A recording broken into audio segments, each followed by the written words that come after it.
So let's talk about Disney's animated flick, The Great Mouse Detective, which is celebrating its 35th anniversary today. Big D's Entertainment Rankings and Reviews. So greetings, my fellow YouTubers, and welcome to Big D's Entertainment Rankings and Reviews. My name is Doyle, better known to you as the Big D, and this time around I bring to you a review of the 1986 animated mystery adventure flick The Great Mouse Detective, released by Disney, and directed by Bernie Mahenson, David Magner, and the team of John Musker and Ron Clements, who would later go on to bring us The Little Mermaid and Aladdin later on. The film was Disney's 26th animated feature film. It would also be known as The Adventures of the Great Mouse Detective in '92 for its theatrical re-release, and Basil, the Great Mouse Detective in some countries. The main characters are all mice and rats living in Victorian London. Now, it's based on the Basil Baker Street book series by Eve Titus. It draws heavily on the tradition of Sherlock Holmes, with a heroic mouse who consciously emulates the detective. Titus named the main character after actor Basil Rathbone, who is best remembered for playing Holmes in the film and whose voice sampled from a 1966 reading of The Red-Headed League. It was the voice of Holmes in his film, 19 years after his death. Of course, Sherlock Holmes also mentions Basil as one of his aliases in the Arthur Conan Doyle story, The Adventure of Black Peter. Though the film received positive reviews, it was a financial success, doing much better than the studio's previous attempt, The Black Cauldron, which came out the previous year. So now let's get into our story.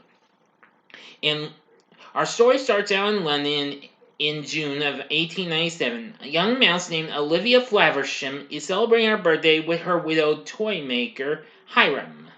Suddenly, a bat with a crippled wing and a peg leg bursts into Flaversham's workshop, kidnapping him. Olivia searches to find the famed great mouse detective named Basil Baker Street, but gets lost.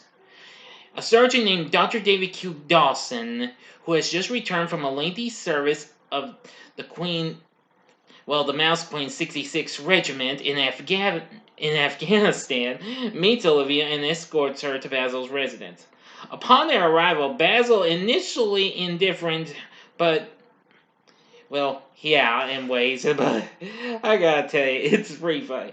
But when Olivia mentions the bat that abducted her father, Basil realizes that the bat she saw was one named Fidget, who is the assistant of the nefarious Professor Ratigan, a villain that Basil has attempted to arrest for years. It is then revealed that Ratigan kidnapped Flaversham to create a clockwork robot, which mimics the Queen of the Mice so that Ratigan can rule England. Flaversham initially refuses to participate in the scheme, but capitulates when Ratigan threatens to harm Olivia. Ratigan plans to usurp the Queen and become supreme ruler of all Mousedom, which of course breaks into the popular song. I'm sure everybody knows if they've seen this movie or used to have a book and recording of it like I did. That was The World's Greatest Criminal Mind. Meanwhile, Fidget appears through the window and attempts to chase him. Basil, along with Dawson and Olivia, take Toby, Sherlock Holmes' pet basset hound, to track down Fidget's scent, where they locate him in a toy shop stealing clockwork mechanisms and toy soldiers' uniforms. Fidget ambushes Olivia and captures her. Basil and Dawson pursue Fidget, but are easily outsmarted.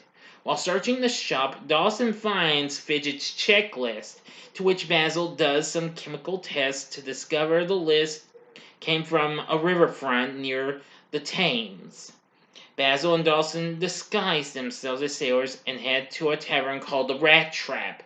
They find Fidget and follow him to Ratigan's headquarters, but are caught in an ambush by Ratigan himself.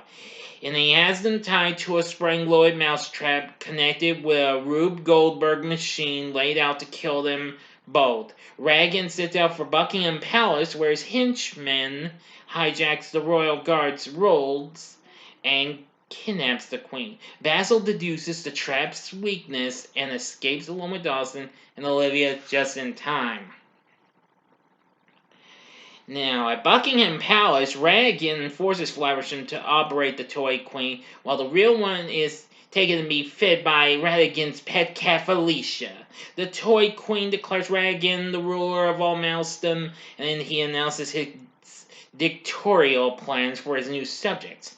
After Basil, Dawson, and Olivia save Flaversham and the real queen, they restrain Fidget and Radigan's other henchmen while Toby chases Felicia. Basil seizes control of the mechanical queen, making it denounce Radigan as a fraud while breaking it into pieces. The crowd, enraged by Radigan's treason, turns on him and he escapes on his dirigible with Fidget and holding Olivia hostage. Basil, Dawson, and Flaversham create their own craft with a matchbox and some small helium-filled balloons, held together by the Union Jack. Of course, that's the flag of England. Radigan tosses Fidget overboard to lighten the load, and he attempts to drive the dirigible himself. Basil jumps on there to confront him, causing it to crash straight into the Big Ben clock tower. Alright, now for the ending. You know the procedure like always. 5 seconds to stop this video. Go to the description box below and fast forward to the time below to avoid the ending spoilers. Now, if you've seen the movie already, please continue on after the 5 seconds are over with. Thank you for your understanding, and here we go.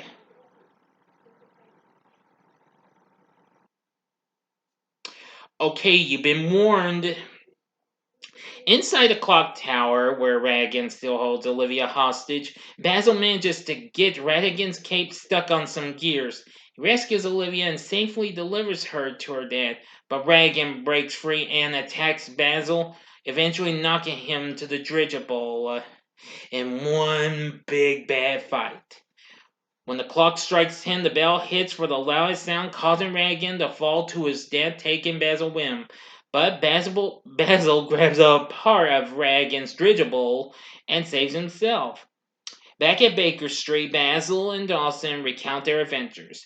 After the Flavershams leave the house, a distraught new client arrives and solicits Basil and Dawson's help, with Basil knowing that Dawson is his trusted associate, prompting Dawson to remain and assist Basil, the great mouse detective. End of story. So, what did I think of The Great Mouse Detective? Well, it's not too bad of a Disney movie. It's not quite one of the best, but it's still a pretty underrated movie, though.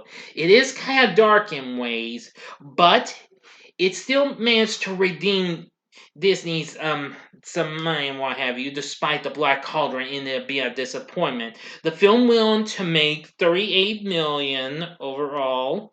I do believe, yes. Yes. Yes, it went on to make $38 million here in the US across its original release and reissue. Anyway, the film also provided a good voice acting cast, including Barry Ingham, who voices Basil. Val Ben does the voice of Dr. Dawson. Suzanne Polachek as Olivia. Kenny Candido as Fidget. And voice guy Frank Welker does the vocal effects for both Toby and Felicia. Now, we do have two familiar names. Voicing Olivia's father, Hiram Flaversham, is Alan Young. Most of you know him best as Wilbur Post, the TV's Mr. Ed, and before this, he voiced Scrooge in Mickey's Christmas Carol before he reprised that role for DuckTales. Yes. And voicing Professor Radigan is legendary horror icon Vincent Price, after he recently did the voice of Vincent Van Gogh in Hanna-Barbera's 13 Ghosts of Scooby-Doo. Plus a host of others. And actually, you'll also get to hear you'll hear some other songs like Goodbye So Soon and the song Let Me Be Good to You, which was done by American singer-songwriter Melissa Manchester. I think you might remember her, who was well known for the song Don't Cry Out Loud. Yeah. That's incredible. I didn't even know that was her myself. But anyway, um, the story's pretty good. But I have to give credit to the score for this, which was done by one of my favorite movie composers, maybe aside from Jerry Goldsmith, of course, and that's the legendary Henry Mancini. I'm sure you remember him, who did music for the Pink Panther franchise as well as the themes for Peter Gunn and. Let's see, and of course, TV's What's Happening and lots of other scores and what have you. But anyway, the Great Mouse Detective, I still like it to this day. After I finally gave it a watch on Disney Plus for the first time in years, since I do have it on video cassette, but it's been years since I last popped in. But with Disney Plus, no problem. I really got to enjoy it a little, not as much as I used to, but I still have some respect for it. With a good cast of characters, good voices, a pretty good story, and a great score from Mr. Henry Mancini. Would I recommend The Great Mouse Detective? I'd say, yeah, sure, go ahead. Give it a try. You might like it. Again, while still not one of Disney's best, but it manages to pull off some moves and what have you. So, let me know what you thought about The Great Mouse Detective. Please tell me what you thought about in the comment section below. If you like this video, click the like button, subscribe to my channel, and be a part of the Big D Nation. Join me next time when I bring to you another anniversary review, and that will be on Independence Day, which is turning 25. So thanks for watching, and if you like this, you may want to check out some of these other Disney films I've already done reviews of. In the upper left-hand corner is the film that came out before this, the most underrated Disney animated feature of all time, and the first PG-rated animated feature from Disney, The Black Cauldron. The upper right-hand corner is my review of another dark Disney flick, and that being The Hunchback of Notre Dame, which recently turned 25 not so long ago last month. Or if you just want some more little critter fun of heroes, go to the bottom left-hand corner and see the back-to-back review I did for The Rescuers and The Rescuers Down Under, which was one of my earlier videos. But maybe soon I'll be doing a solo re-review for The Rescuers. Stay tuned and find out. That might be next year, though.